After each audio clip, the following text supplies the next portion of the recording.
හරලමය ඉස්සෙල්ලාම මේ පොඩි කාරණයක් මතක් කරන්න කියලා ලුවේ උගලන්ට වැදගත්තයි කියලා හිතනවා.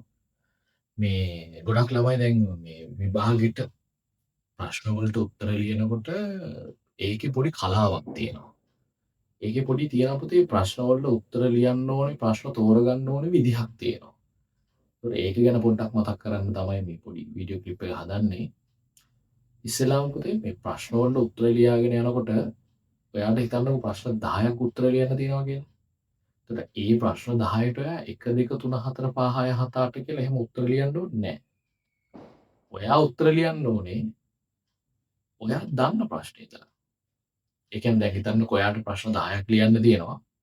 එහෙම නම් ඇත්තටම ඉන්නේ අපි ප්‍රශ්න 5ක් විතර හිතමු. ප්‍රශ්න 5ක් ලියන්න තියෙනවනම් ඔයා ඉස්සෙල්ලාම දාන්නේ පස්වෙනි ප්‍රශ්නෙට උත්තරේ ලියන්න නම් ඔයා ප්‍රශ්න අංක 5 කියලා දාලා ඒකට උත්තරේ ලියන්න. ඊට පස්සේ ඔයා දන්නේ උත්තරේ ඊට වඩා ටිකක් හොඳට දන්නේ උත්තරේ දෙක නම් දෙවෙනි ප්‍රශ්නේ ලියන්න. පුතේ කොයි වෙලේකවත් පේපර් එකකට උත්තර ලියනකොට 1 2 3 4 5 කියලා ලියන්න කියලා එකක් නැහැ.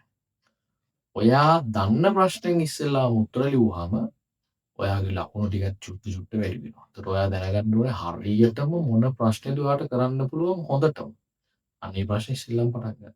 ඒ ප්‍රශ්නෙන් උත්තර ලියන්න ගන්න. අනිත් ප්‍රශ්න වලට උත්තර ලියන්න ඒකින් පොඩි පන්නරයකුත් හම්බ වෙනවා. එහෙනම් අයිත් දවසක තව වීඩියෝ එකකින් හම්බෙමු.